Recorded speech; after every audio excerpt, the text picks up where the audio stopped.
Olá, tudo bem? Seja muito bem-vindo à nossa palestra online do Congresso de TI. Nossa palestra é Modelando Software com Engenharia de Requisitos. Meu nome é Plínio Ventura e eu sou o autor dessa palestra. Vou me apresentar para você para que a gente se conheça um pouco melhor. Eu sou analista de sistemas com mais de 15 anos de experiência. Eu estou no mercado aí desde 1998. Em 2000 eu comecei a trabalhar de uma maneira mais profissional, já em empresas de grande porte. Eu me formei em engenharia de software. E minha experiência ela é formada em empresas dos mais variados portes e segmentos. Nesse ínterim aí desses 15, 17 anos, eu tive a oportunidade de passar por várias empresas, de ter a minha empresa e também assumir funções distintas. Então eu comecei lá atrás como programador, fui analista desenvolvedor, gerente de projetos e até diretor de startup.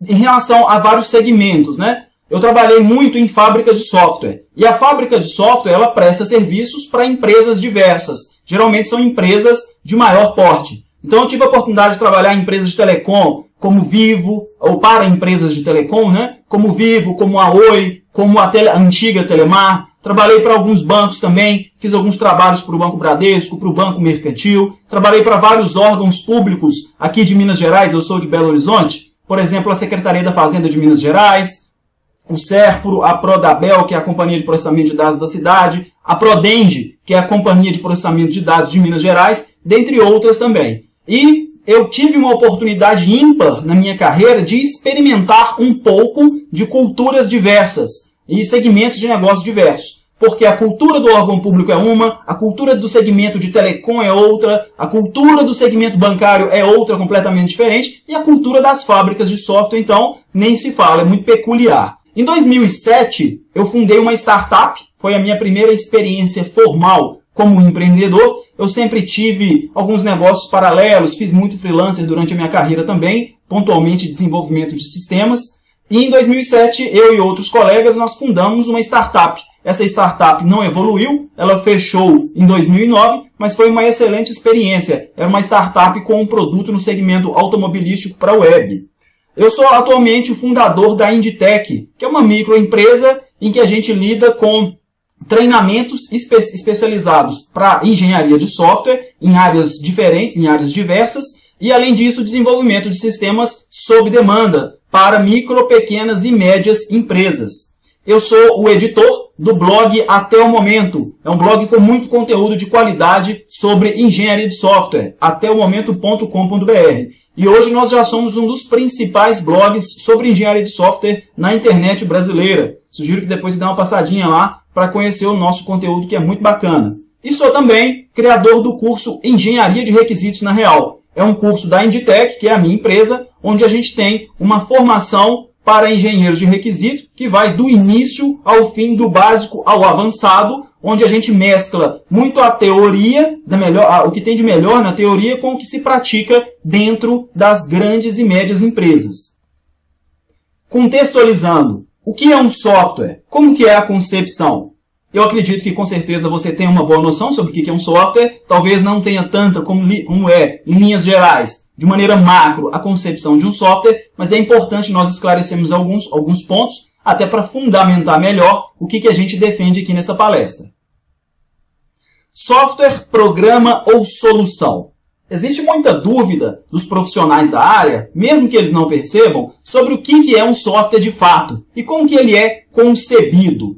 Quando a gente pensa em software, muitos de nós levam a ideia para um programa de computador executável que se dá 2 cliques e abre na tela, ou um aplicativo para mobile que se dá um touch ali com o dedo e ele abre, ou uma página da web que pode ser a entrada para um sistema ou um site em que a gente digita um URL e esse software aparece na nossa tela do browser. Mas é importante a gente entender melhor o que tem por trás disso, ou seja, tudo bem que quando a gente executa o software, que é aquilo que a gente chama de modelo executável, realmente é isso que a gente tem, mas vamos entender melhor o que é isso conceitualmente. Um software sempre e absolutamente sempre nasce a partir de um problema de negócio. Não existe a possibilidade de alguém demandar o projeto de um software, a construção de um software, sem ter uma necessidade que justifique isso. E quem demanda o software, seja profissionais liberais, inclusive, autônomos, ou, como é na maioria esmagadora dos casos, as empresas, elas possuem um problema a resolver. Lembrando que nem sempre o problema é algo ruim, tá? Às vezes a empresa quer aumentar a sua eficiência e otimizar seu lucro. Então, por exemplo, a partir disso, os acionistas vão definir que querem algo. Esse algo é o problema. Quando o problema já está definido, a empresa ou o contratante ou quem vai demandar o software vai pensar na solução. Por exemplo, imagina que eu tenho uma empresa, nessa empresa minha, eu preciso de ter o maior controle sobre a entrada e saída dos meus funcionários. Então esse é o meu problema. Qual que é a solução? Controlar melhor a entrada e saída desses funcionários através da utilização de ponto eletrônico, por exemplo. E aí a gente parte para a definição do conceito e funcionamento da solução. Ou seja, a gente sabe que é necessário controlar melhor a entrada e saída dos funcionários, esse é o problema. A gente sabe que a gente vai aplicar a solução para resolver esse problema, que é utilizar o ponto eletrônico, e agora a gente vai conceber, delinear o que é esse sistema de ponto eletrônico. Nesse momento, ocorre uma série de atividades, eu vou falar sobre isso mais à frente na nossa palestra, mas o produto disso, ou seja, a tradução para software de uma solução que originou-se em um problema de negócio, se dá dentro de um aplicativo, dentro de um programa ou dentro de uma solução, eu vou falar um pouquinho mais sobre isso, mas que nada mais é do que um conjunto de funções e restrições materializadas em software executável. Quando a gente tem uma tela, por exemplo, que a gente tem um botão que a gente dá um clique, atrás daquele clique a gente vai ter funções que consideram restrições para realizar algo que vai viabilizar a solução do negócio, ok? E o que são essas funções e restrições? É o que a gente chama de requisitos de software. Então imagine esses softwares, por exemplo, como um IRP, né, um Enterprise Resource Planning, que é um software de gestão integrada. Quantas e quantas milhares de funções não tem atrás de cada funcionalidade que são, por exemplo, aquelas telas. Tá certo? O objetivo é para a gente entender o que é um software, de uma maneira conceitual, é ficar claro que nasce tudo num problema de negócio, todos os problemas de negócio são para tais, né, para eles, são definidas soluções de negócio e são materializadas através de software, que torna-se uma ferramenta. E aí, alguns chamam de software, programa, outros chamam de solução. Se a gente analisar do ponto de vista de negócio, a gente está falando de solução. É uma solução para um problema de negócio. No final das contas, a gente vai ter um programa ou um aplicativo que sempre é um software. Então a gente contextualizou, vamos avaliar mais à frente um pouco do cenário em que a gente está inserido, nós profissionais de TI, e estudantes inclusive, e ver como que a realidade nossa, às vezes, é um pouco mais difícil do que alguns imaginam. Primeiro pensar, depois fazer. À esquerda a gente pode ver 4 caixinhas aí, né? Elas nos dão, sob uma visão muito macro, o que é o processo em linhas super macro mesmo, de produção de software. Então a gente entende o problema de negócio, a gente define a solução de negócio, depois a gente modela a solução e depois a gente constrói a solução. E aí, no final, como produto final dessa construção, a gente tem o que a gente chama de software executável, que pode ser o app mobile, o aplicativo que está no seu smartphone, pode ser um programa de computador, o executável que se dá 2 cliques, ou um sistema web em que a gente coloca o URL no browser e acessa. Mas vamos analisar cada uma dessas linhas aí para a gente entender como que a nossa realidade é complexa. Desenvolver software é um desafio. Lembra que a gente falou anteriormente sobre um software ser um conjunto de funções e essas funções terem suas restrições. E isso serem os requisitos. Pegue sua vida pessoal, por exemplo, né? Sua vida particular. Imagina no seu dia quantas tarefas que você executa. Desde a hora que você acorda, toma seu banho, veste sua roupa, escolhe suas meias, penteia seu cabelo e etc. Até a hora que você faz toda a sua jornada, estuda, trabalha, faz seus exercícios, entrega suas atividades, almoça e etc. Até a hora que você dorme. Se você conseguisse colocar todas essas atividades numa lista, você ficaria surpreso com a quantidade de atividades que você faz. Pegue todas essas atividades agora e avalie para ver se você está fazendo essas atividades de maneira organizada e eficiente. Muito provavelmente você vai surpreender com o aparente caos que é a sua rotina. Porque é muito complexo nós lidarmos com detalhes muito pequenos. Se a gente for pensar assim, eu preciso de ir para o trabalho, essa é a minha tarefa. Ir para o trabalho é algo muito macro. Ir para o trabalho. Mas não é só isso. Imagine, por exemplo, que você mora em São Paulo e pega ônibus e metrô. Então você tem que sair de casa num horário específico, estar na estação do metrô no horário específico, aguardar o metrô que vai para a conexão correta, tentar entrar nesse metrô, que é um grande desafio, chegar numa outra estação, descer.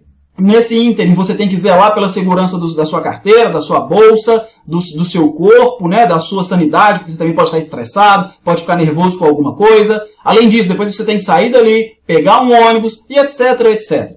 Quando a gente começa a quebrar no nível menor, ou seja, no menor nível de granularidade, essas atividades, a gente vê que tem muito mais coisa do que a gente pensava. E um software não pode considerar as coisas em linhas macro, porque fazer softwares é sim uma ciência exata. Não dá para pensar que software é mais humanas do que exato, porque um software não pode errar. Claro que todo software tem defeito. Software com defeito zero, por padrão de mercado, é impossível de se ter. Mas o que eu quero falar com a palavra desafio? Imagine toda a sua rotina quebrada no menor detalhe, e você ter que levar isso para um software para ele organizar isso tudo para você. Imagine inteligência artificial, um software realizando a sua rotina. São muitas funções e muitas restrições em pedaços muito pequenos que têm que ser 100% organizados para que a coisa trabalhe de maneira harmônica, de maneira orquestrada. E fazer software, considerando esse nível de granularidade, que é o correto, é praticamente um desafio hercúleo. Então a gente tem que entender que desenvolver software não é uma tarefa trivial como várias outras. Não estou dizendo que é mais importante do que outras atividades. Mas fazer software e fazer software com qualidade é super difícil. Nós temos 3 dados aí em percentual que nos mostram a realidade da produção de software no mundo. Esses números eles foram extraídos de um relatório chamado Chaos Report, de um órgão chamado Standish Group. Se você tiver maior interesse, no meu blog eu tenho algumas referências a isso, porque você pode querer consultar e ver maiores detalhes. Inclusive, se quiser o PDF do relatório que eu utilizei, pode me solicitar. Mas nesse relatório, ele nos mostra que 42% dos projetos de grande porte fracassam. O que é 42%? É quase a metade, né? Conforme os critérios utilizados por esse relatório, significa projetos fracassados, né? Significam projetos que simplesmente não foram para frente. Ou foram cancelados, ou simplesmente se tornaram inviáveis tecnicamente ou economicamente. Nós estamos falando que 42% dos projetos de software do mundo não acabam, são interrompidos por motivos diversos, ok? Esse mesmo relatório nos mostra que 52% dos projetos de grande porte capengam. Eu coloquei capengam entre aspas porque é uma palavra minha. Segundo os critérios desse relatório, ele nos mostra que os projetos são executados, não são cancelados, entretanto, eles são implantados com softwares com muito defeito ou com prazo, esforço, né, que é a quantidade de horas gastas, e orçamento muito estourados, ou uma relação de débito técnicos muito grande. O que são débitos técnicos? Em linhas gerais, né? Aqui a gente não vai conseguir explicar muito alguns conceitos, mas débito técnico é coisas que têm que ser feitas e que não foram feitas no projeto. Estavam definidas para serem feitas, mas não deu para fazer, ou por falta de dinheiro, ou por falta de tempo, ou por falta de qualidade no produto final entregue. E esse mesmo relatório nos fala que apenas 6% dos projetos de grande porte são um sucesso. E, segundo os critérios do relatório, o que são os projetos que são um sucesso? São projetos que foram entregues, onde o escopo dos sistemas foi 100% atendido, onde a qualidade foi satisfatória, o orçamento não estourou e o prazo não estourou também. Eu pincelei lá no relatório apenas projetos de grande porte, mas os números para projetos de médio porte são relativamente semelhantes, tá? Não mudam muito, não. Agora, o que nos chama muito a atenção? Que apenas 6% dos projetos de grande porte são um sucesso. É como se a gente falasse assim, de cada 100 projetos, apenas 6 vão dar muito certo. E os outros vão ter problemas. E dos que têm problemas, no inverso desses 100, quer dizer, 52 projetos vão capengar, vão estourar prazo, vão estourar orçamento, vão estourar critérios de qualidade, a quantidade de bug vai ser muito alta e etc. E apenas 42 projetos simplesmente vão para o lixo, vão virar desperdício. Esses números são incríveis. E se você já trabalha na área e fizer uma reflexão, você vai ver que a realidade é muito essa mesmo. Principalmente em empresas de grande porte, onde a burocracia é enorme e num ambiente extremamente burocrático, por exemplo, você lidar com o nível de granularidade que a gente falou anteriormente, torna-se um desafio hercúleo mesmo, de fato. Nós temos anualmente bilhões em prejuízo anual por defeitos, bugs. Fazer software com defeito zero, ou seja, software que não tem nenhum bug, é impossível segundo as estatísticas dos seres humanos. Você pode pesquisar isso no Google que você vai entender que software com defeito zero é um problema, é inviável, é utopia. Entretanto, nós gastamos muito com bug. Se você for pensar na sua realidade, supondo que você já seja profissional da área, pense em quantos bugs vocês corrigem todos os dias, em quantos bugs a sua empresa corrige todos os anos. E são bugs, ou seja, são defeitos que muitos deles poderiam não acontecer. E 60% dos bugs são causados por problemas de especificação. Então, se a gente está falando aí, por exemplo, no Brasil é R$1 bilhão por ano que são desperdiçados, vamos chamar assim, né? Desperdiçados é uma palavra forte, mas que são meio que gastos sem tanta necessidade com correção de bugs de software. A gente poderia entender que desse 1 bilhão no Brasil, esse número eu não sei se é 1 bilhão só para o Brasil, tá? Eu estou utilizando só para fins didáticos aqui, mas como se 600 milhões fossem originados de problemas de especificação. Lembrando que a gente falou anteriormente sobre o nível de granularidade, sobre primeiro definir, entender o problema do negócio, definir a solução, traduzir isso para software, que no final serão várias e várias, milhares e milhares de pequenas funções. Eu vou explicar mais à frente o que são essas funções, que são os requisitos de software, e várias e várias, ou milhares e milhares de restrições, que são amarradas nessas funções, que também são requisitos. E 60% disso são causados por problemas de especificação, ou seja, 60% dos problemas, dos defeitos, estão na especificação, por razões diversas. Para saber também, esse dado é de um livro chamado Software Testing, de um pesquisador chamado Ron Patton. Depois dá uma googada aí, esse pesquisador tem muito material legal. E é utopia acreditar que todo o escopo é reconhecível no início do projeto. Isso é uma outra problemática que a gente tem na nossa área. Quem já faz software sabe disso. Se você está estudando, faça uns exercícios aí mentais para poder refletir sobre essa questão. E se você já é profissional da área, com certeza você já vivenciou um pouco disso. Nós não conseguimos, no início de um projeto, ou se for no início de uma demanda de manutenção de um software já existente, perceber de primeira, estou colocando de um modo geral, tá? Estatisticamente, perceber de primeira todos os requisitos ou essas funçõezinhas e essas restrições que vão compor o escopo daquilo que a gente está fazendo. Isso aí vocês podem entender melhor estudando o cone da incerteza. No meu blog eu tenho um post sobre isso também. Ele nos mostra o porquê, do ponto de vista científico, é quase que impossível perceber todo o escopo de algo, de um fragmento de software, seja de um projeto inteiro ou de um pedacinho que a gente vai fazer ou da manutenção, no início da atividade, no início da demanda ou no início do projeto. Considerando todas essas variáveis, realmente a gente conclui que produzir software é um problema. E fica mais claro ainda, eu vou falar mais disso logo em seguida, que a maior parte desse problema está na cultura de se fazer software de maneira artesanal demais, ou de maneira indisciplinada, ou, resumindo ou sintetizando, sem o devido cuidado com os requisitos de software. Cultura. Vamos entender um pouco melhor esse problema.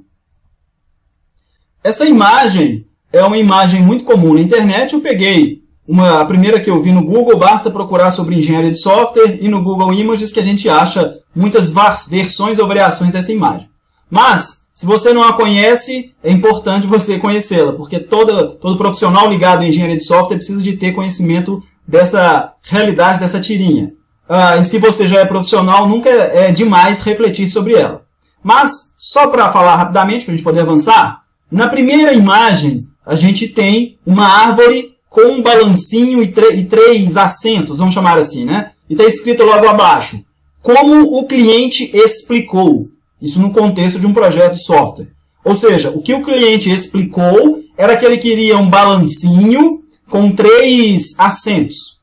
E se a gente for acompanhar cada imagem aí, a gente vai ver que a explicação inicial do cliente diferiu muito daquilo que foi sendo entendido, modelado, projetado e etc. pelos profissionais no contexto do projeto até o momento final. E no momento final a gente fica mais surpreso ainda, porque na realidade o cliente explicou uma coisa, mas o que o cliente queria era outra coisa, ou o que ele realmente necessitava. Como a gente pode ver aí na última imagem, o que o cliente queria ou o que ele necessitava era um balanço com um pneu. E ele mesmo sabendo disso, o que ele explicou foi um balancinho com 3 assentos, que nesse contexto até se mostra inviável, né? 3 assentos um acima do outro. Essa imagem ela é muito emblemática. Ela nos mostra muito do que acontece nas empresas que produzem software. É uma triste realidade, mas, por mais estranho que pareça, é a realidade em que nós estamos inseridos. Jeitinho brasileiro, com uma interrogação ao final e brasileiro entre aspas. A gente está falando sobre cultura, né, no contexto da produção de software. Eu destaquei aí o brasileiro porque a gente tem muito de falar que a desorganização no nosso país é coisa do jeitinho brasileiro. E muito é mesmo, né? Nós somos um povo muito indisciplinado e muito irresponsável com algumas coisas. Mas quando a gente fala de produção de software, isso não fica só no Brasil, não. Eu, por exemplo, sempre refletia sobre isso no início da minha carreira. Eu sou de Belo Horizonte, e aí primeiro eu pensava em relação a algumas das outras capitais do Brasil. Então eu pensava assim, em São Paulo será que é do mesmo jeito que é aqui? As pessoas fazem as coisas de qualquer jeito, sem compromisso, os projetos são problemáticos, etc. Daí, com o tempo, ao longo da minha carreira, eu tive a oportunidade de trabalhar em várias outras capitais. E aí eu fui vendo que é a mesma coisa. E depois começou a surgir alguns questionamentos em termos mundiais. Ah, mas será que na Índia é assim, na China, nos Estados Unidos, Israel, na Europa? E a gente vai vendo, eu nunca tive experiência internacional de estar lá fora trabalhando, mas já prestei serviços e conduzi projetos com empresas estrangeiras, remotamente. E digo para você o seguinte, é a mesma coisa. Então eu coloquei aí jeitinho brasileiro, mas na realidade é só para chamar a mesma atenção, tá? Quando a gente fala de produção de software, de um modo geral, a indisciplina, a desordem, etc., ela está em todas as empresas do mundo, ok? Ao lado, eu tenho aí um pequeno fluxo de 4 caixinhas, semelhante a um fluxo que a gente viu anterior, só para exemplificar também com algum bom humor. Se nós fôssemos colocar em 4 caixas o processo de desenvolvimento das empresas que produzem software, eu não estou generalizando não, tá? Algumas empresas são bem organizadas, muitas lutam no dia a dia para buscar algo melhor, mas estatisticamente a maioria ainda ou está dando muito murro em ponta de faca, ou ainda não caiu na real que fazer software do jeito que se faz gera mais prejuízo do que benefício. Mas a gente poderia dizer que é mais ou menos assim: codificar o software, apenas codificar, programar direto sem ouvir nada, o usuário falando ao pé do ouvido e o programador escrevendo código. Depois disso, implantar sem testar, compilou, jogou para produção. Depois disso, refazer o software, porque sempre, num processo caótico desse, sempre há aquilo que... Sempre tem muito retrabalho, sempre tem muito desperdício e tem que sair corrigindo o bug infinitamente para ver se a coisa melhora. E depois, o último passo é repetir os passos anteriores, que infelizmente acontece demais também. É como se a gente rodasse as 3 primeiras caixinhas num loop infinito que nunca acaba, porque isso é a cultura da maioria, infelizmente. Bom, mas vamos abordar aí alguns itens que eu coloquei para a gente refletir um pouco melhor, para a gente partir para entender melhor como que é o processo de produção utilizando a engenharia de requisitos. Um dos grandes problemas, não conceber antes de materializar. A gente tem uma cultura, se você pensar, você vai ver que é mais ou menos por aí mesmo, de achar que fazer software é programar sistemas. É aprender a linguagem de programação, aprender banco de dados, fazer o software e colocar para rodar. Quando a gente fala de processo de produção de software, a gente está desenvolvendo um produto e a gente utiliza de engenharia para isso. Não dá para a gente poder fazer software apenas programando, porque o que a gente vai programar? Ah, mas o usuário me contou o que é mais ou menos isso. Bom, a gente sempre cai naqueles números que a gente discutiu anteriormente, dos projetos mal-sucedidos, a taxa de bug e etc. Tá? Então, um dos grandes problemas é não conceber antes de materializar, não entender direito a solução, não entender direito o problema, não defini-la no nível de granularidade e qualidade que ela demanda para somente após isso começar a materializá-la, ou seja, construir o software mesmo. Um outro problema que a gente tem, achar que software é apenas um modelo executável. Quando alguém contrata um software, Imagina que você trabalha numa empresa e uma outra empresa que é cliente de vocês contratou vocês para produzirem um sistema. Ela não está contratando apenas o software executável. Ela quer o projeto que vem junto com aquilo, ela quer as especificações, ela quer os casos de teste, as evidências de teste, o plano de implantação, ela quer tudo isso. Sabe por quê? Porque aquilo é patrimônio dela. Uma empresa, quando contrata software de outra, ela está investindo em algo que será parte de seu patrimônio.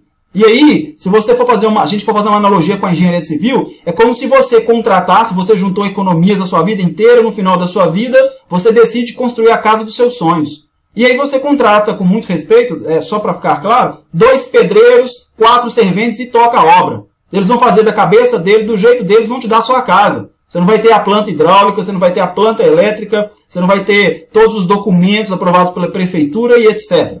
Então, quando alguém contrata software, contrata o projeto. O modelo executável é parte do projeto. E todos os outros modelos anteriores, principalmente o de requisitos, faz parte daquele patrimônio adquirido. Mas isso ainda não é uma grande realidade na nossa cultura, infelizmente. Subestimar o escopo e sua complexidade. Lembra que nós falamos lá atrás? Um software é um conjunto de funções e restrições. Essas funções e restrições são os requisitos. Mas muita gente acha que, uma vez, a partir de algumas reuniões, de alguns levantamentos, já está plenamente entendido o que tem que ser o escopo do projeto. A partir daquilo, algum profissional, um gerente de projetos, um analista de requisitos, vai fazer as estimativas, mensura o que a gente chama de tamanho funcional, que é o tamanho do escopo do software em termos de funcionalidades, e a partir disso, sai fazendo orçamento, cronograma e etc. E no final, nunca dá certo. Por quê? Se nós estamos falando, nós falamos lá no início da palestra sobre um IRP, né, que é um software de gestão integrada, o Enterprise Resource Planning. No IRP, a gente tem milhares, e não estou exagerando. Pensa um sistema que tem compras, faturamento, recursos humanos, vendas, CRM e etc. Um software desse, ele executa milhares de funções. E se a gente não tem conhecimento de todas essas funções, um conhecimento adequado, validado pelo usuário, o que acontece? A gente vai construir alguma coisa que não vai estar aderente. E aí a gente volta na imagem anterior que a gente viu. Aquilo que o cliente explicou, que nem ele sabia explicar, porque era diferente do que ele queria, versus aquilo que foi feito e aquilo que ele queria que fosse feito. O maior motivo disso é subestimar o escopo. É achar que com pouco a gente já consegue saber tudo e parte direto para a construção. Isso é um erro gravíssimo. Se você analisar no seu dia a dia, vai ver que isso é uma grande realidade e triste realidade. Um outro problema também que a gente tem, confiar demais no próprio taco. O que é o próprio taco? É a capacitação de cada profissional. Infelizmente, nós, analistas de sistemas, a gente vai se tornando um pouco arrogante à medida que a gente vai ganhando experiência. Generalizando, tá? Não sei se é o seu caso, acho que não é o meu, apesar que eu já fui um profissional um pouco mais confiável demais, menos racional, e isso me levou a chegar à conclusão que eu estava plenamente errado. Mas principalmente analista sênior, né? Ou então aquele profissional pleno ou júnior, mas que se destaca, acha que sabe tudo. Acha que se o cliente deu um telefonema, ele já entendeu e vai codificar, e nem vai testar, vai pôr em produção e vai dar certo. Não existe confiar no próprio taco. Porque a gente é suscetível a erro. E se a gente não tiver detalhes sobre aquilo que nós temos que fazer, que é a solução que o nosso cliente espera, e se nós não tivermos conseguido extrair isso da boca dele da maneira correta, a gente vai produzir algo que não é realmente o que deveria ser produzido. Outro item, não adotar métodos e técnicas para a produção de software. Quando eu falo métodos e técnicas, é obviamente que uma empresa de produção de software não funciona, não tem como sair do papel sem o mínimo de organização, certo? Mas, quando eu falo de métodos e técnicas, eu falo daquilo que realmente é aplicável, é enxuto, é comprovável, é evoluível, nem sei se existe essa palavra, mas deduzo que sim. Ou seja, não adianta a gente colocar um processo com 200 mil etapas se a gente nunca fez aquilo, se a gente não experimentou, se a gente não teve feedback de como que aquilo foi no dia a dia, se a gente não mediu. Então as empresas elas não adotam métodos e técnicas para a produção de software que são eficientes e eficazes. Muita gente pega um livro, muito gerente de projeto, muito analista de sistema sênior, ou muito diretor de empresa, pega um livro, passa aquele livro e pede para alguém espelhar os processos daquele livro na realidade dele. Não é bem assim. E muitas das vezes esses livros mostram teoria. A teoria aplicada à prática em qualquer contexto da vida, ela é diferente, ela precisa de ajustes, salvo em questões envolvendo a matemática pura, que é uma área da matemática, né? uma área específica da matemática, matemática pura, porque ali não tem muito o que variar, é exato ao extremo. Aí, indisciplina e falta de espírito de ganha-ganha. O que é indisciplina? Nós, profissionais da área de software, por razões diversas, inclusive algumas que eu já elenquei aqui, nós temos indisciplina, nós temos dificuldade de fazer as coisas na ordem que elas têm que ser feitas. O gerente, ele tem dificuldade em alinhar com a sua equipe algo que realmente seja execuível. O diretor tem dificuldade de solicitar de seus gestores aquilo que realmente seja execuível. Por quê? Porque nós somos indisciplinados. A gente quer coisas que não são as melhores e aí a gente fica com problemas para fazer aquilo. Quando nós acreditamos em alguma coisa, a gente faz, mas faz sem ter a devida paciência e o devido cuidado e etc. E a falta de espírito de ganha-ganha. O que é o ganha-ganha? Quando um cliente me contrata, por exemplo, para fazer um software, eu tenho que fazer uma solução para ele. Eu tenho que desenvolver um produto que vai gerar valor no negócio dele. Porque se ele não ganhar, eu não ganho. Se o projeto der errado, ele não me dá mais serviço. Além do fato de que, se eu não fizer o melhor para ele, eu estou sendo antiético. E muitas empresas pensam de maneira efêmera, apenas no presente. Pega, constrói, compila e manda para poder ser entregue para o cliente. Na realidade não é bem assim, a gente tem que ter um pouco mais de compromisso e tem que entender que aquilo que a gente é contratado para fazer tem que ser feito no menor detalhe possível, com toda a qualidade possível. Requisitos. Requisitos são o conteúdo e a forma dos sistemas. Requisitos de software.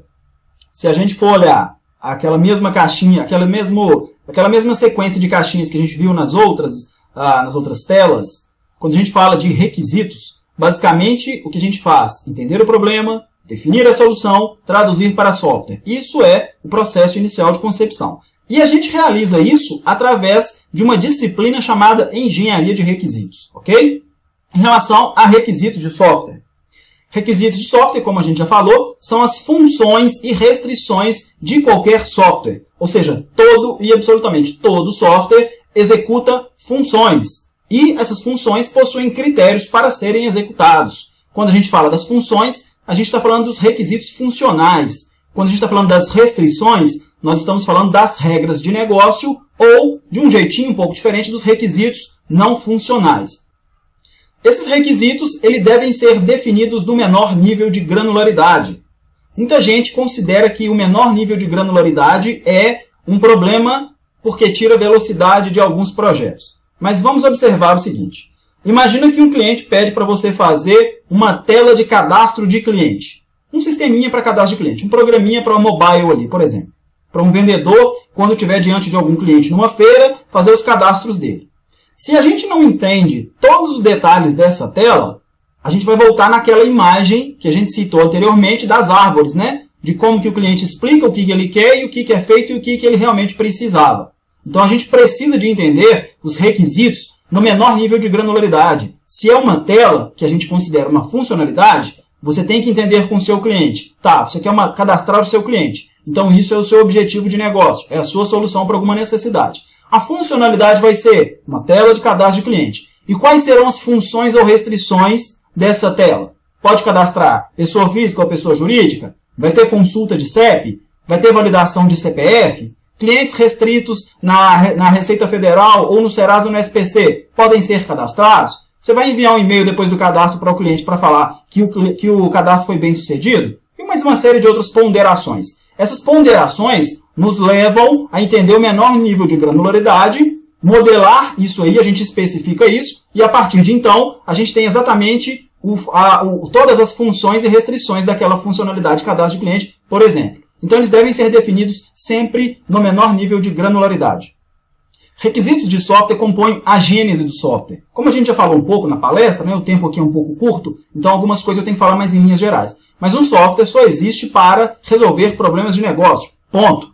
Independente do negócio ser pesquisas, ser banco, ser telecom, ser governo, ser vacina, é sempre um problema de negócio, tá?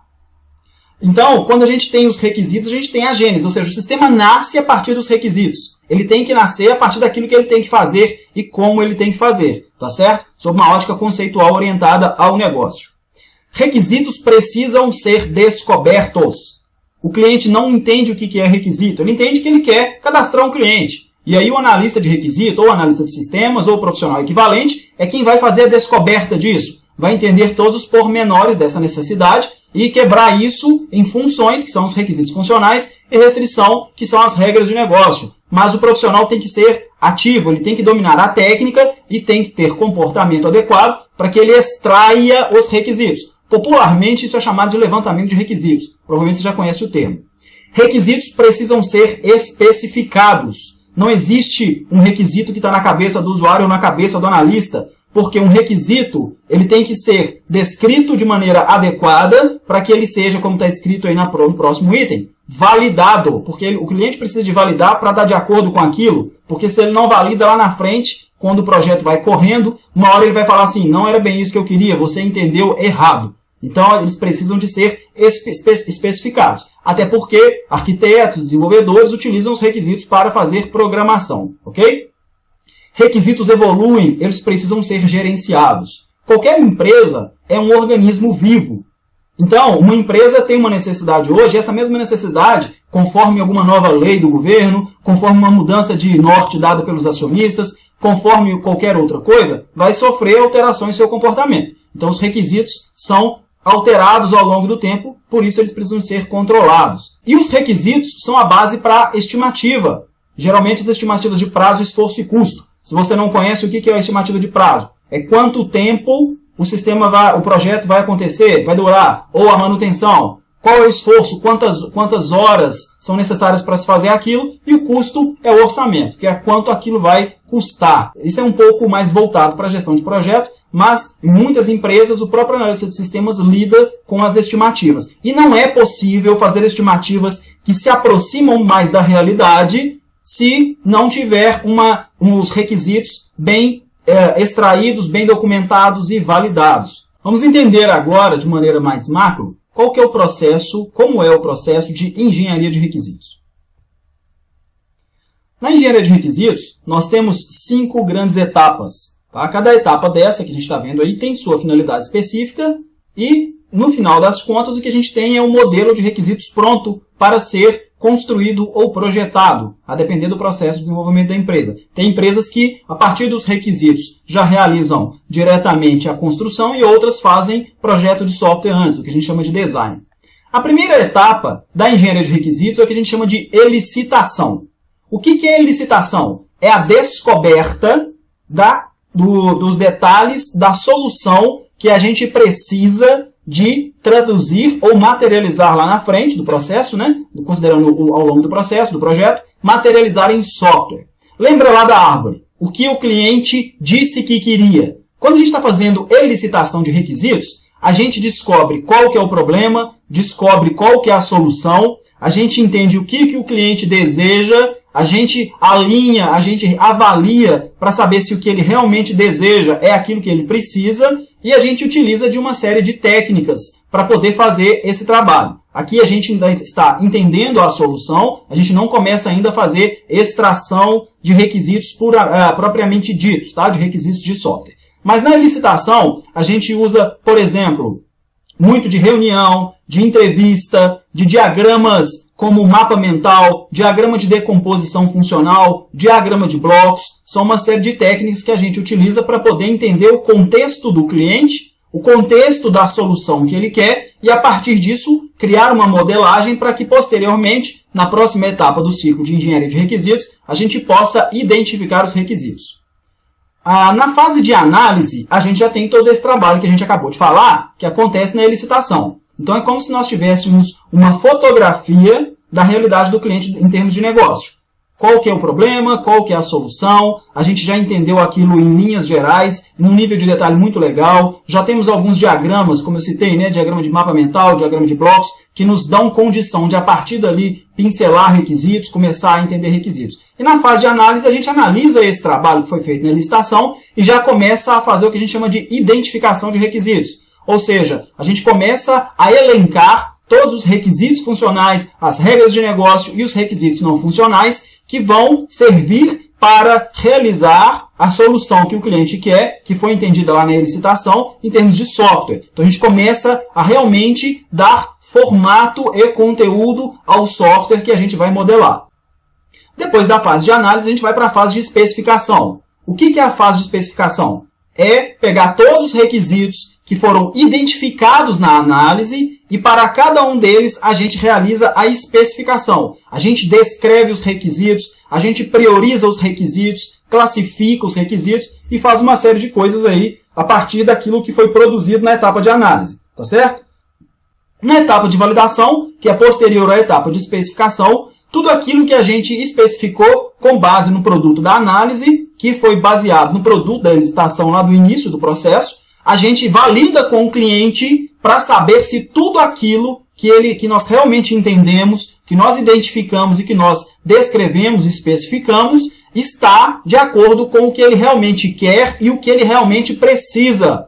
Essa etapa é uma das mais importantes porque é onde a gente bate o martelo. Um dos maiores problemas dos projetos de software é a dificuldade de comunicação e alinhamento entre fornecedor e cliente. Porque muitas das vezes, quando não ocorre um processo como, por exemplo, a engenharia de requisitos, fica aquela assim, o analista fala que entendeu de um jeito, o cliente fala que entendeu de outro, o analista fala que o cliente disse uma coisa, o cliente fala que disse outra, e isso em escala inviabiliza o projeto. Vamos lembrar lá do início, né? 52% dos projetos capengam e 42% fracassam. Um dos grandes motivos, se você até quiser ver isso lá no relatório que eu citei, no Chaos Report do Stanley Group, é problemas de comunicação entre as partes de um projeto. E resulta em divergências de escopo. Escopo é o que todo projeto tem que fazer. Um projeto de software tem como escopo do produto do projeto materializar o software que o cliente deseja. Então a etapa de validação é uma das mais importantes. E também o processo de gerenciamento. Porque depois que a gente define o modelo de requisitos e valida ele junto ao cliente, a gente tem que fazer a gestão disso. Porque o software não morre aí, né? Ele vai para a produção e tem que ser dado manutenção. Então existem uma série de boas práticas que a gente tem que utilizar para fazer a gestão adequada do ciclo de vida de requisitos que a gente fez, os elencou, os definiu, os modelou através da etapa de licitação, análise, especificação e validação. Ok? Agora a gente vai ver um pouco mais sobre como que isso acontece na prática. Eu vou apresentar para vocês alguns pedacinhos de um projeto que eu utilizo no meu curso, que é um projeto fictício, mas que representa algo da vida real, que é um sistema de ponto de vendas, que é um sistema de PDV, para vocês entenderem um pouco sobre cada etapa dessa, quais artefatos que são produzidos. Vou pincelar um artefato ou outro para a gente entender alguns pontos. O objetivo é a gente compreender que tem que fazer certo para dar certo. Que um software é um conjunto gigantesco de pequenas funções e suas restrições que são executadas através de suas funcionalidades. E a maneira correta, adequada e recomendada pelo mercado e por grandes empresas para se fazer isso dar certo é através de um processo profissional de engenharia de requisitos. A gente viu em linhas gerais o que é, eu vou mostrar um pouquinho disso na prática e depois a gente sintetiza ao final, tá ok? Vamos ver um pouco do processo de elicitação de requisitos, que é o entendimento inicial do problema e da solução. E é aqui onde a gente realiza uma série de reuniões, entrevistas, a gente levanta os macro-requisitos e realiza a diagramação de alguns cenários de negócio.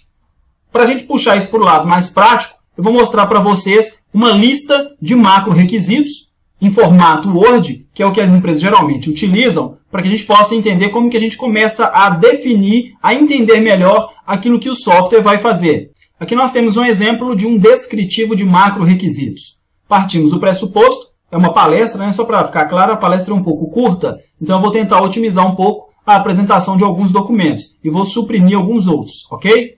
Nesse documento, a gente parte do pressuposto que já foram realizadas entrevistas, questionários, avaliação junto aos usuários em várias reuniões para que a gente entendesse um pouco melhor a sua necessidade, ou seja, o que ele pensa de solução para um problema de negócio. E nesse documento, a gente pode ver que ele é um formato relativamente simples. A gente tem um hábito, nós seres humanos, de complicar muito as coisas, mas as coisas têm que ser simples e objetivas. Quando a gente fala de engenharia de requisitos, isso é uma grande realidade, porque muita gente escreve demais aquilo que não deveria ser escrito. E às vezes escreve de menos aquilo que deveria ser escrito. Mas, num documento de macro-requisitos, o que a gente faz é, no início do processo de engenharia, a gente capta do usuário o que ele quer levar para o software da sua solução de negócio. A gente apresenta o contexto do projeto. Rapidamente, esse projeto que eu utilizo no meu curso, que é o que eu estou mostrando alguns artefatos, pontualmente aqui para vocês nessa palestra, é um projeto de um sistema de ponto de venda, que é um PDV. São aqueles sistemas onde você vai até um estabelecimento comercial e alguém digita ali os itens que você solicitou, calcula preço e etc. e emite o cupom fiscal. Tá? Então a gente tem aqui o contexto do projeto, um descritivo sobre o projeto. Nesse caso aqui, a gente dá uma visão inicial sobre o que é o projeto para que todas as partes estejam alinhadas. Antes disso, quando um projeto é aberto, a gente tem lá o documento de declaração de escopo, né, um documento de visão, vai depender do processo de gestão e desenvolvimento que a empresa usa. Mas, no documento de macro-requisitos, a gente dá uma visão geral do projeto. E depois, a gente lista os macro-requisitos. Nesse momento de elicitação de requisitos, salvo os diagramas que a gente produz, eu vou até mostrar uns 2 ou 3 para vocês, mas o que a gente tem é lista mesmo, porque lembra que eu falei lá no início? No início do projeto a gente não consegue enxergar todos os detalhes do escopo. Então a gente elenca em alto nível algumas coisas para que a partir daí a gente vá refinando e detalhando até que nós tenhamos todo o modelo de requisitos. Um exemplo aqui de um macro requisito. Criar, vou selecionar aqui, tá? Criar um módulo de vendas para registro das vendas realizadas, onde todas as vendas deverão automaticamente subtrair as unidades vendidas do estoque e registrar movimento financeiro. Nesse momento, a gente está começando a entender o escopo do software que a gente vai produzir, é nesse nível mesmo. Então a gente já sabe que o nosso usuário ou o nosso cliente deseja, no escopo desse projeto, em linhas gerais, ter um módulo de vendas para ele registrar suas vendas e gerar movimento financeiro. A gente também identifica quem são as partes interessadas.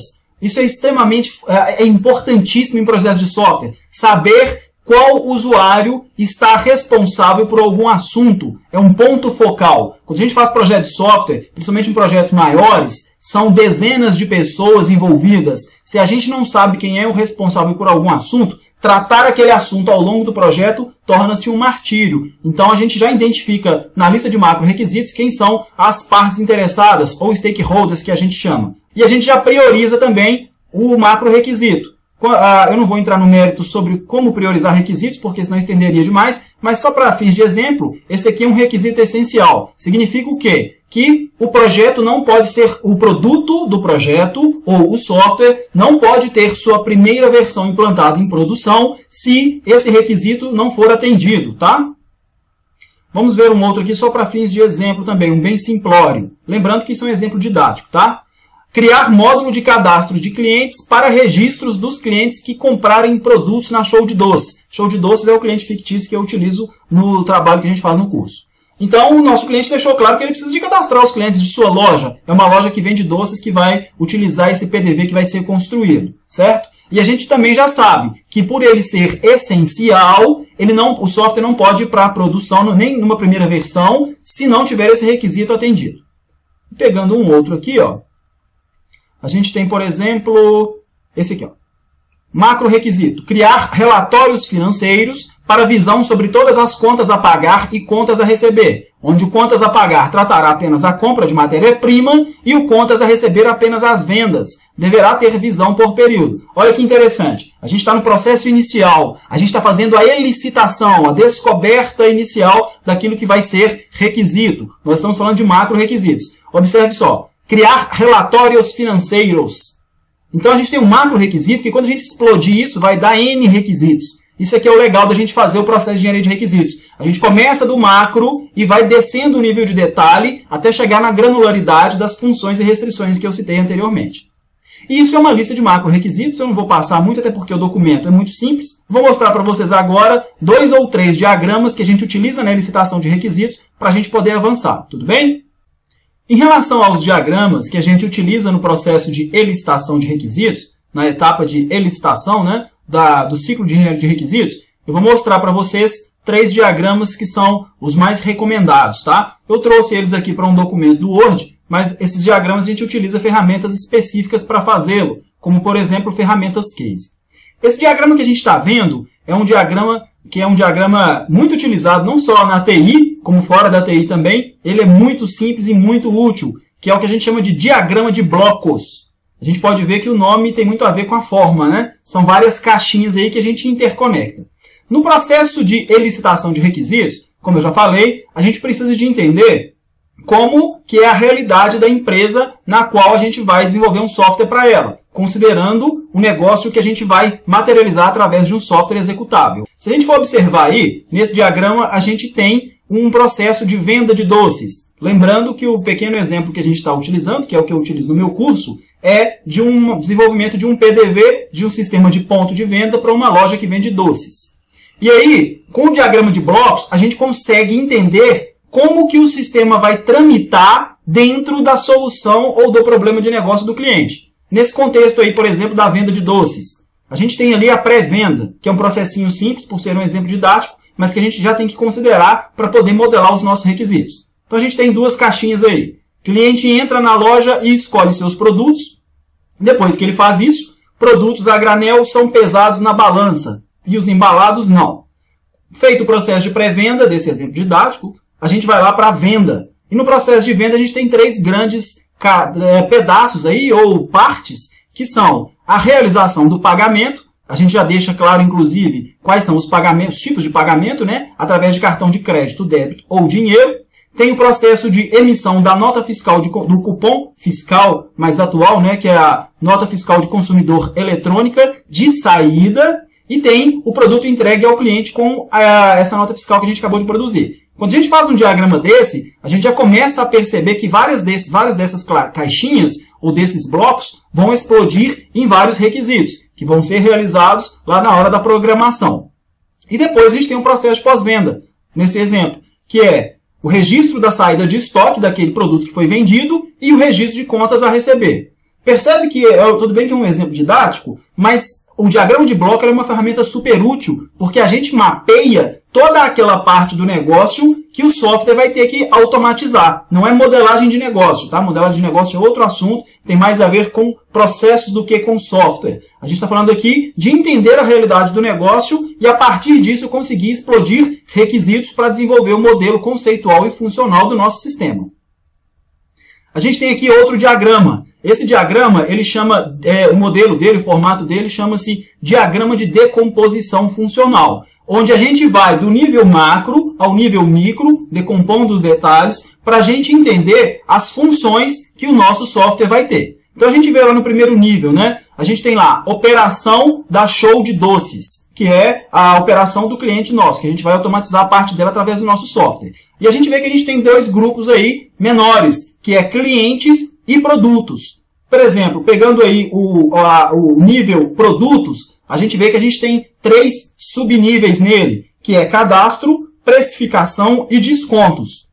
Em relação a cadastros, por exemplo, está claro que a gente tem doces embalados e doces a granel. Então a gente já identifica que essa empresa que faz a venda de doces para a qual a gente vai fazer um software de ponto de venda, tem tanto doces embalados quanto a granel. Isso está num contexto de cadastro, num contexto um pouco maior, que é um contexto de produtos. Aí a gente consegue fechar de maneira macro a fronteira do nosso escopo no contexto funcional do software. E olha que interessante, quando a gente não realiza um processo desse tipo, é muito comum de caixinhas dessa do menor nível, do nível abaixo, faltarem. E a gente só descobre isso quando o software vai para produção.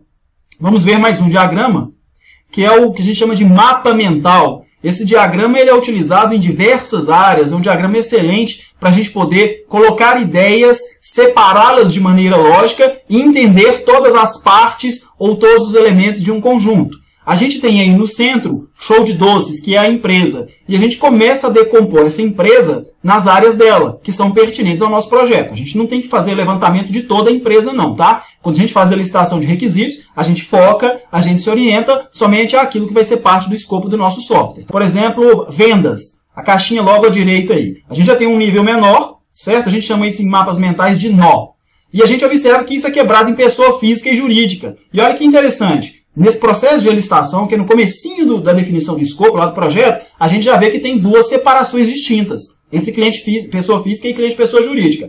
Eu, por exemplo, já trabalhei há muitos anos num projeto em que não deu-se o devido cuidado a separar cliente pessoa física e jurídica. O banco de dados foi modelado ignorando isso, a estrutura / arquitetura do sistema foi modelada e construída ignorando isso, e no fim gerou um autoacoplamento, porque tinham muitas coisas que eram só para pessoa física e outras só para pessoa jurídica, e gerou um big problema. Mas no nosso contexto aí está separado e a gente vê que tem coisas específicas e comuns para cliente pessoa física e jurídica. Por exemplo, comprar doces embalados a granel. Esse aplica-se aos dois. Mas a gente vai ver, por exemplo, que lá em pessoa jurídica tem uma caixinha diferente, que é solicita entrega do produto na empresa. Isso não se aplica ao cliente pessoa física. Então, o nosso sistema, teoricamente, vai ter que contemplar um processinho de entrega aplicável apenas à pessoa jurídica. E, por exemplo, o pagamento a dinheiro. A gente vê que paga com dinheiro somente a pessoa física. A pessoa jurídica não paga, mas ela paga com cheque. E a pessoa física não. Então, o mapa mental é um diagrama excelente para a gente conseguir separar todas as partes e não deixar passar nada. Posteriormente à fase de licitação, a gente faz a análise, que a gente utiliza esses diagramas e aquela lista de macro-requisitos para pensar, para coletar e identificar os requisitos de software e, a partir daí, especificá-los. Vamos ver agora um pouco sobre o processo de análise, ok? Essa é a etapa de análise dos requisitos, do ciclo de engenharia de requisitos. É onde a gente realiza a avaliação do produto da licitação e a definição dos requisitos. É aqui que a gente identifica os requisitos funcionais, as regras de negócio e os requisitos não funcionais, que compõem os requisitos do software.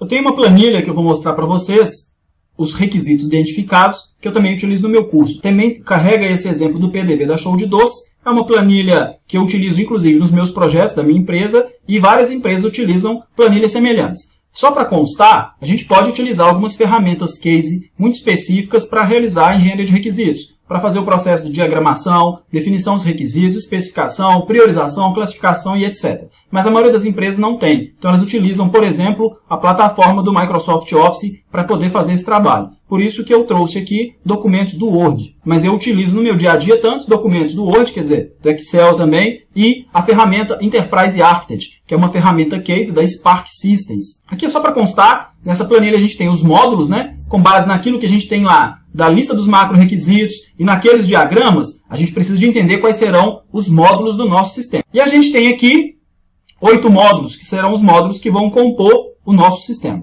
Cada módulo tem uma série de funcionalidades. Então, por exemplo, o módulo de vendas, vou filtrar por ele aqui para a gente ver só do módulo de vendas.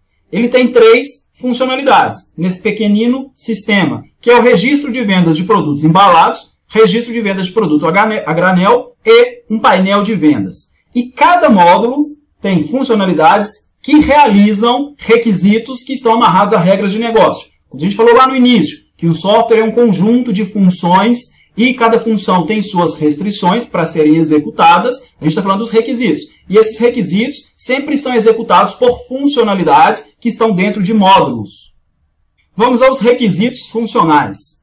Nessa planilha, ela é muito interessante, que ela dá uma visão geral sobre todos os requisitos. E a gente tem aqui, eu filtrei apenas pelo módulo de vendas. Então a gente tem a lista de todas as funcionalidades, né? Que é aquelas 3 que a gente citou. E cada funcionalidade, como eu falei, ela realiza requisitos, certo? Que são as funções. Requisitos funcionais são as funções. Regras de negócio são as restrições de negócio. E os requisitos não funcionais são restrições mais técnicas, de um modo geral, tá? Explicando de uma maneira mais simples. E a gente observa que aqui a gente já tem todos os requisitos, que é o menor nível de granularidade que o nosso sistema tem que ter, que qualquer software tem que ter. Lembra que eu falei do software IRP, do sistema de gestão integrada, que tem milhares, e realmente é milhares mesmo. Imagina não controlar isso num nível de detalhe como a gente está vendo. É impossível dar certo. Então, por exemplo, a gente tem aqui o requisito funcional 001, incluir vendas por cartão de crédito de produtos embalados. Ele tem a priorização, ele tem a complexidade. Com base na complexidade, já é calculado automaticamente o esforço, ou seja, quantas horas serão necessárias para implementar aqui esse requisito, e tem o status dele. Aqui está implementado, eu vou mudar para proposto. Se a gente alterar aqui para um requisito de complexidade baixa, ele muda para 4 horas. Se ele for essencial, ele já colore, porque, como eu já falei, é um requisito que não pode, o produto não pode ir para a produção sem ele. É apenas um exemplo, tá, pessoal? A gente pode ver aqui que só para funcionalidade, vou filtrar por funcionalidade também para a gente ver. Vou colocar só o registro de produtos a granel, que é uma funcionalidade. A gente tem todos esses requisitos. E o que cada requisito desse vai virar? Uma função que uma funcionalidade tem que fazer. Funcionalidade é essa de um módulo. Quando você está programando o sistema, se você for programador, testando se você for um analista de teste, ou coordenando se você for um gestor, o seu sistema, se você fizesse uma engenharia reversa nele, desmontasse ele conceitualmente falando, você ia encontrar, por exemplo, atrás de cada clique de botão, atrás de cada requisito da tela ali que ela faz quando você troca, quando você navega, atrás de uma carga, atrás de uma extração, uma série desses requisitos funcionais. E todos os requisitos eles precisam de ter priorização, eles precisam de ter classificação em termos de complexidade e esforço. E o status também. O status a gente usa mais na parte de gerenciamento, tá? E lembra que eu falei que os requisitos têm restrições. Essas restrições são as regras de negócio. Vamos ver aqui algumas regras. O que são as regras de negócio? São aqueles, o programador talvez vai entender isso como os ifs, né? As validações. Um analista de teste vai entender que a regra de negócio é aquilo que ele tem que testar, sempre testando positivo ou negativo, para ver se o sistema está funcionando. E as regras de negócio possuem dependências, que são as dependências com os requisitos funcionais, que são as funções para as quais elas são restrições. E a gente tem aqui uma série de regras de negócio. Aqui nós estamos falando em tempo de identificação dos requisitos, tá? Então a gente só tem a identificação. Quando a gente for para a especificação, a gente pega cada regra de negócio, cada requisito e explode isso em maiores detalhes. E temos ainda requisitos não funcionais, que são requisitos mais orientados ao lado mais técnico do produto, né, que a gente vai fazer, que é o software, e esses requisitos não funcionais da mesma forma. A gente tem que identificar eles na etapa de análise, com base no produto da licitação, para a partir daí a gente especificá-los.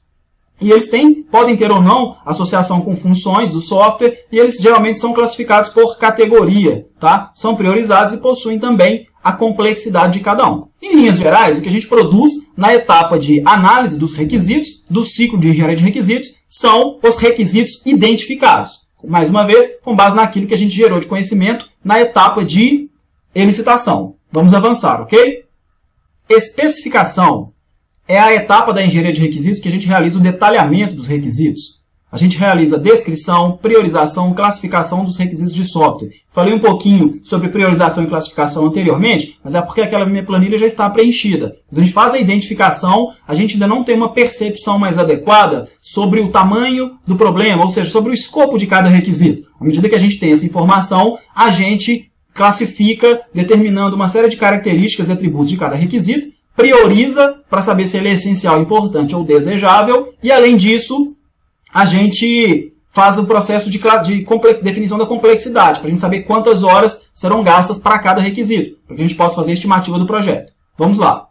Uma vez que a gente já fez o processo de análise, a gente está fazendo a especificação, a gente produz aquilo que é chamado de especificação de requisitos, que é o modelo de requisitos. A gente já entendeu o problema do cliente, já entendeu a solução, a gente já entendeu o contexto de negócio dele através da licitação, onde o software vai trabalhar, né, aquilo que o software vai automatizar, já identificou de maneira inicial os requisitos, lá na análise, e agora é quando a gente faz a especificação, que a gente realmente detalha cada requisito.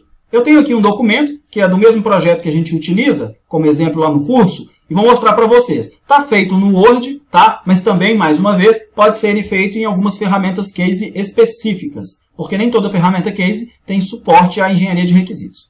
Então, a gente está naquele mesmo projeto, né, que é o desenvolvimento de software da PDV, e aqui eu tenho primeiro a lista de requisitos, e está sempre quebrado por módulo e funcionalidade. Olha que interessante. A gente já consegue saber a visão dos módulos, que a gente chegou a essa conclusão lá na análise. A gente já consegue saber quais são as funcionalidades que a gente identificou lá na análise, e a gente já consegue saber quais são as funções e quais são as restrições que cada funcionalidade de cada módulo que compõe o nosso sistema vai ter. Isso eu particularmente acho um barato, porque não deixa dúvidas sobre o escopo do software. E todos aqueles problemas, ou a maioria deles que a gente identificou lá no início da palestra, que eu falei sobre eles, a gente consegue eliminar com esse nível de qualidade nas especificações. Então eu vou pontuar apenas um aqui para não estender muito, porque a palestra tem um tempo meio compacto, tá certo?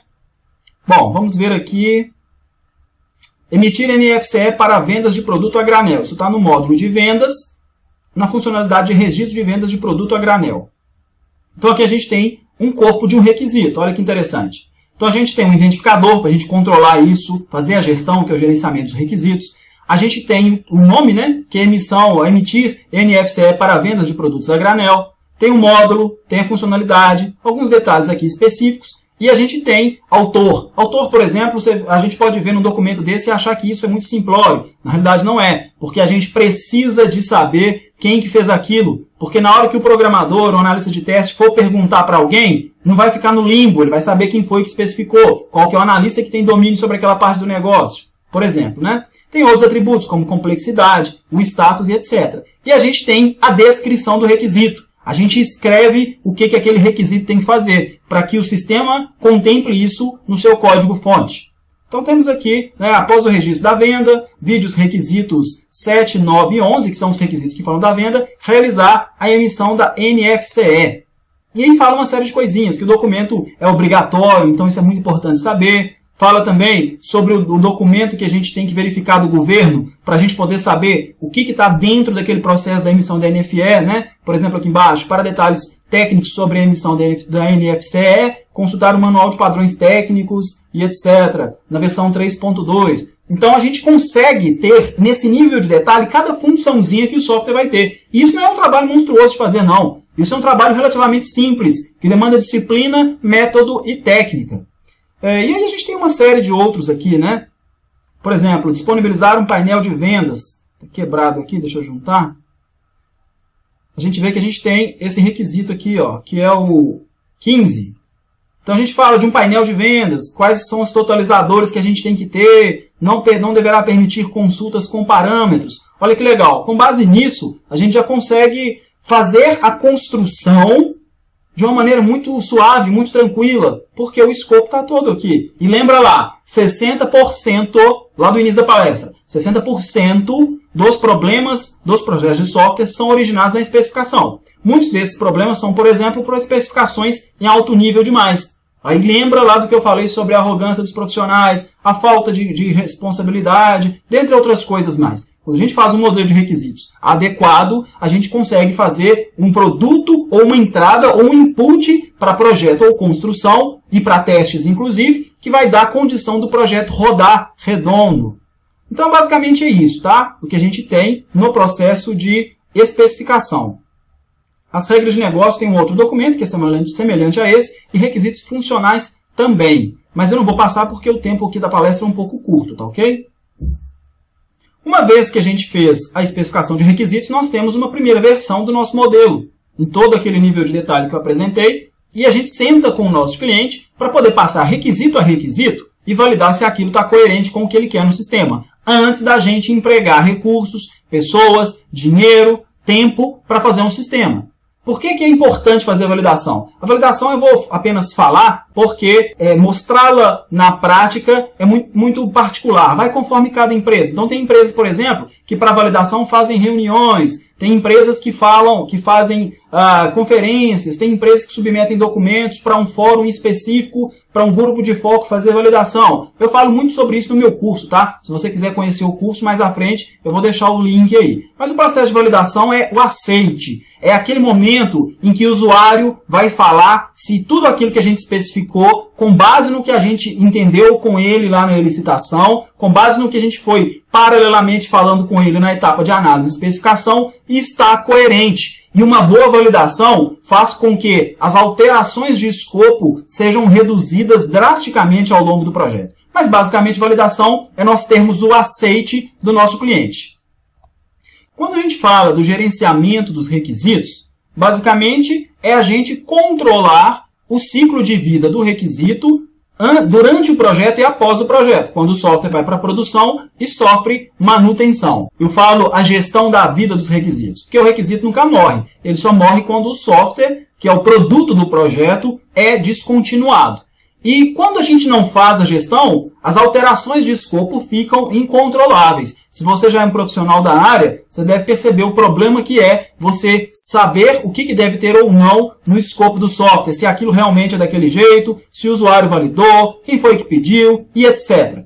O processo de gerenciamento, a gente utiliza, a gente tem várias recomendações, tá? Mas basicamente tem que ter um sistema, tipo um sistema de bug tracking ou um sistema de gestão de change requests, que são solicitações de mudança, para que a gente possa acompanhar as solicitações de mudança. E a gente controla isso através daqueles atributos que eu falei do requisito. Quando a gente faz o processo de identificação, a gente tem uma noção. Quando a gente especifica, a gente não define qual que é a prioridade, qual que é o escopo, a gente descreve os requisitos, se ele é um requisito não funcional, por exemplo, qual é a categoria, qual que é a associação de uma regra de negócio com um requisito funcional e qual funcionalidade. Manter esse processo alinhado, funcionando, o usuário demandando solicitação e a gente refletindo isso nos requisitos, é o que faz o modelo do nosso sistema estar conforme aquilo que o usuário quer. Agora, se a gente não fez uma boa engenharia de requisitos, nós vamos controlar o quê? Isso é a maioria dos cenários caóticos. Não se realizou uma engenharia de requisitos adequada, logo não se tem nem o que gerenciar em termos de requisitos do sistema. E aí a gente vai para aquele processo caótico, em que ninguém sabe exatamente o que tem que fazer, estima incorretamente, o usuário nem sempre está de acordo, o analista nem sempre está de acordo, dentre outras coisas. Mas gerenciar requisitos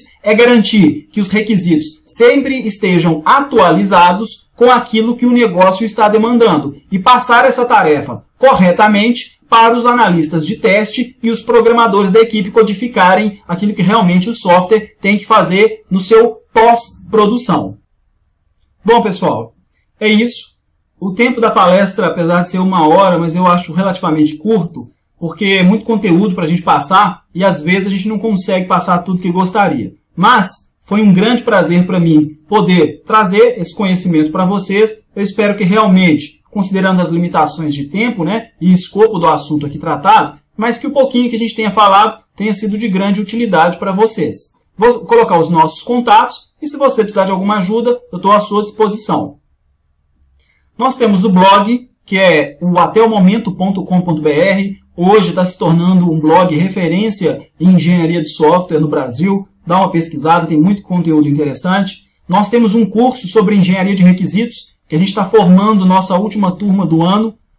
Esse curso contempla tudo isso que a gente falou de uma maneira muito avançada. A gente já tem dezenas de alunos aí, está dando muito certo. E eu espero que você possa visitar a página que está aí nesse link, de repente se tornar nosso aluno, tá? Fica muito à vontade aí para conhecer. A nossa empresa, que é a inditec.com.br. Nessa empresa, além dos treinamentos em engenharia de software, a gente desenvolve sistemas também. Então, se você tiver qualquer dúvida nesse sentido, estou à disposição para a gente trocar alguma ideia. A gente tem a nossa fanpage no Facebook, que é facebook.com/atelmomento. E nessa fanpage a gente divulga muito conteúdo que a gente produz, conteúdo de qualidade sobre engenharia de software. A gente interage com o pessoal através de comentário, interage com algumas outras comunidades. É um trabalho bem legal também. No YouTube, a gente tem um canal com alguns vídeos que pode ser muito interessante para você nos seus estudos, nas suas reflexões. YouTube/C/Plínio Ventura. Convido você também a se inscrever no nosso canal, interagir conosco. E o meu e-mail da empresa, que é o plinio@inditec.com.br. Qualquer dúvida, qualquer comentário, qualquer crítica, eu estou muito à disposição. De repente, faltou algum assunto aí no contexto que a gente está discutindo, pode trazer o assunto no meu e-mail, que eu puder auxiliar, vamos discutir. Se eu tiver alguma recomendação de post lá do nosso blog, de literatura, vai ser um prazer poder te ajudar no seu crescimento pessoal e profissional, tá? Então é isso. Muito obrigado pela sua atenção. Realmente, mais uma vez dizendo, espero que o conteúdo tenha sido útil de alguma forma. Peço desculpas se não foi possível descer no nível de detalhe necessário ou se passou aí alguma coisa que você queria ouvir, mas estou à disposição para a gente continuar falando, tá certo? Um grande abraço, bons estudos!